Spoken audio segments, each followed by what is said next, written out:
So guys Fabrizio Romano का एक tweet आया है जस्ट आफ्टर द गेम। वो जो मैनचेस्टर यूनाइटेड हार गई वॉटफोर्ड के अगेंस्ट 4-1, काफ़ी खतरनाक loss from Manchester United's point of view. Internal talks going on at Manchester United to discuss Ole Gunnar Solskjaer's position, part of the board / officials pushing to sack the manager immediately. It's a serious possibility now after terrible performance at Vicarage. Final choice will be up to Joel Glazer. तो final call जो है वो जोल Glazer का है, जो कि owner है मैनचेस्टर यूनाइटेड के।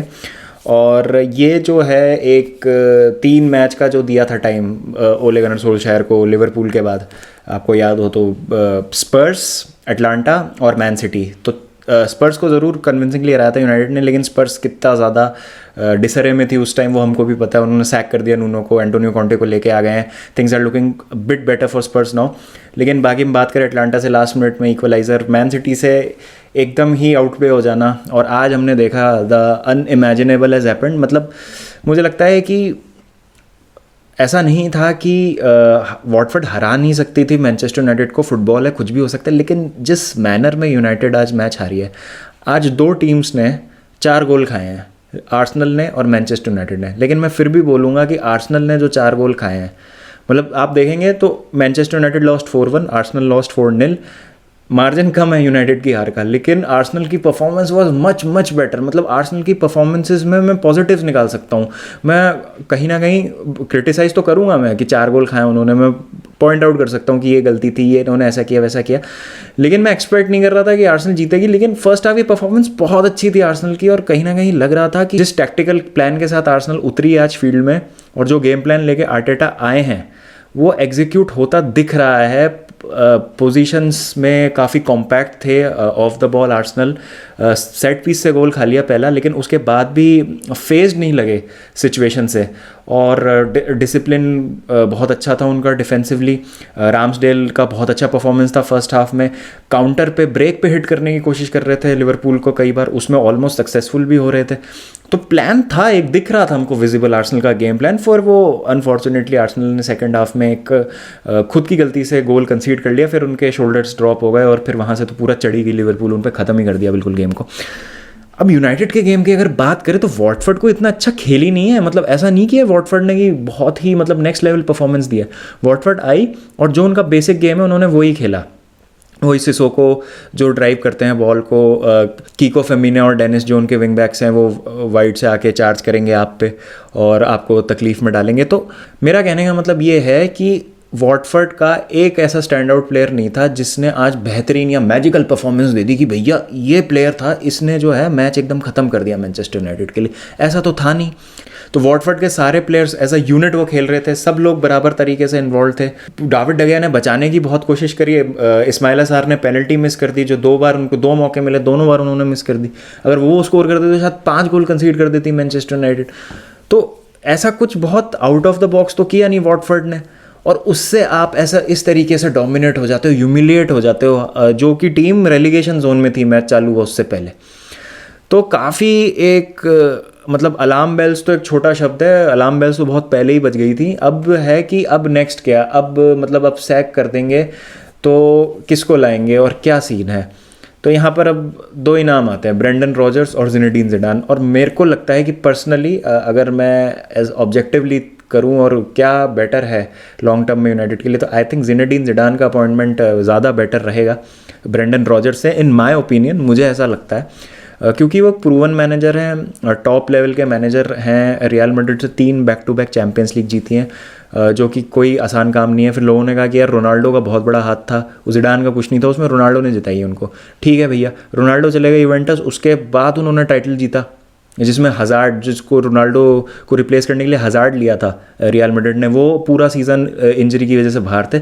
उसके बाद जब नेक्स्ट सीज़न उनको कोई रीइंफोर्समेंट्स नहीं मिले ट्रांसफ़र विंडो में, तब भी उन्होंने इंजरीज़ के बावजूद रियल मैड्रिड को टाइटल रेस में रखा बहुत एंड तक, और चैंपियंस लीग के सेमीफाइनल तक भी गए। तो प्रूवन तो है भैया, मैनेजर में दम है, और रोनाल्डो के साथ खेले हुए हैं, वो वरान के साथ खेले हुए हैं, ट्रॉफी विनर हैं। तो क्या ब्रेंडन रॉजर्स शॉर्ट टर्म में रिपेयर कर पाएंगे स्क्रम्बल करती हुई मैनचेस्टर यूनाइटेड की टीम को, या जिडान है उनसे बेटर रिजल्ट्स मिलेंगे आपको? अच्छा, इसमें क्या है ना कि ओनर्स का भी बहुत बड़ा रोल है। अगर वो किसी भी मैनेजर को लाते हैं, चाहे वो जिडान को लेके आए, चाहे रॉजर्स को लेके आए, क्या उसको उस तरीके से बैक करेंगे वो? क्योंकि अभी तक हमने ये सुना है कि जो मैनेजर्स हैं वो पसंद करते हैं, यूनाइटेड वो मैनेजर्स रखना पसंद करती है जिनको वो आसानी से दबा सके, जो उनकी ग्रिप में रहें, जो ज़्यादा डिमांडिंग ना हो। शायद इसीलिए भी एंटोनियो कॉन्टे को लाने में वो झिझक रहे थे, क्योंकि एंटोनियो कॉन्टे बहुत ज़्यादा डिमांडिंग मैनेजर है और हमने देखा कि मैनचेस्टर यूनाइटेड मिस आउट कर गई इसलिए एंटोनियो कॉन्टे पे, और अभी तक ओले गनर सोल्शायर को रखा हुआ है जॉब में। तो क्या ये चीज़ है जो मतलब जिडान का अपॉइंटमेंट रोक सकती है और मैनचेस्टर यूनाइटेड रिलक्टेंट हो कि नहीं यार जिडान को लाएंगे तो हमको और उसको बैक करना पड़ेगा? मान लीजिए जेडन सैंचो जैसे इन्होंने लिए हैं, फॉर एग्जांपल, मैं बस एक एग्जांपल के तौर पे कह रहा हूँ कि मान लीजिए कि जेडन सैंचो जो हैं वो फिट नहीं होते हैं जिडान के सिस्टम में, तो क्या यूनाइटेड बोलेगी चलिए ठीक है, जो भी प्लेयर हम लेके आए हैं, जो भी महंगी साइनिंग्स है, अगर आपके सिस्टम में फिट नहीं होती कोई बात नहीं, हम आपको पूरा बैक करेंगे, हम इनको फिर ऑफलोड कर देंगे या इन पे हम लॉस खाने को तैयार हैं, लेकिन आपको हम पूरी बैकिंग देंगे? क्या मैनचेस्टर यूनाइटेड का बोर्ड ये करने को तैयार है? तो अगर ये करने को तैयार है तो फिर आप पूरा ऑल इन जाएँ और जिडान को लेके आएँ, नहीं तो फिर आप वही ब्रेंडन रॉजर्स को लाएँ और फिर जो प्रोसेस चलता है और जो आपको प्लेयर्स मिलते हैं उसके हिसाब से जैसी चीज़ें चलती हैं चलने दीजिए। तो यही बात है। और आज का जो रिज़ल्ट है ना, that was not down to tactical frailties या टैक्टिकली जो गलत किया मैनचेस्टर यूनाइटेड ने, वो तो गलत किया ही है, उसके तो मैं मतलब जितनी डिस्कशन करूँ कम है, लेकिन पूरा मेंटालिटी का खेल है। मेंटालिटी क्रम्बल कर चुकी है, प्लेयर्स एकदम रिस्पॉन्ड नहीं कर रहे हैं, मैनेजर के लिए नहीं खेल रहे हैं प्लेयर, और बहुत डिसजॉइंटेड हो गई है टीम। ना डिफेंस मिडफील्ड से कम्युनिकेट कर पा रहा है, मिडफील्ड इधर उधर हो रहा है। मैकटॉम ने मैटिच स्टार्ट करा दिए, पता नहीं क्या करना चाह रहे हैं, लिंकअप ही नहीं बन रहा है दोनों में। वाइड आपके चैनल्स में इतनी ज़्यादा स्पेस बन रही है कि वॉटफोर्ड ने आपका जीना मुश्किल कर रखा है। तो इतनी सारी दिक्कतें हैं, और ये वीक इन वीक आउट अगर आप लिवरपूल का गेम उठा के देख ले, एग्जैक्ट कॉपी है आज के मैच की। मिडफील्ड में कोई कोहिजन नहीं है और चैनल्स आपने वाइड खुले छोड़ दिए हैं। तो इसलिए मैं टैक्टिकल ब्रेकडाउन करने का मेरा कोई मन नहीं है इसका, क्योंकि टैक्टिकल से ज़्यादा मेंटल है ये लॉस जो है। मतलब प्लेयर्स जो हैं वो बिल्कुल टूट गए हैं अंदर से, और उनको समझ नहीं आ रहा है कि अब इससे कैसे निकाला जाए अपने आप को। रोनाल्डो आपको कितनी बार बचाएंगे? 1 बार, 2 बार, 4 बार? लीग में नहीं चलता है ये, कप कॉम्पिटिशन्स में, चैम्पियंस लीग में, FA कप में ये सब चल जाएगा, लेकिन लीग में अगर आपको जीतना है तो आपको एज अ यूनिट खेलना पड़ेगा, एज अ टीम खेलना पड़ेगा, और कंसिस्टेंसी चाहिए। ओले के अंडर अब शायद ये नहीं हो पा रहा है, और अब तो मतलब टाइम हो ही गया है। एंड आई थिंक कि अब ओले को खुद ही चले जाना चाहिए, इससे अच्छा कि मतलब उनको थोड़ा सा अगर मतलब ऐसे निकाला जाए और सैक किया जाए तो थोड़ा कहीं ना कहीं उनके स्टेटस पे भी एक लगेगा ब्लेमिश। बट अब यूनाइटेड को मूव ऑन करना होगा। इंटरेस्टिंग चीज़ ये है कि क्या पहले मैनेजर को सैक करेंगे या पहले रिप्लेसमेंट लाएंगे?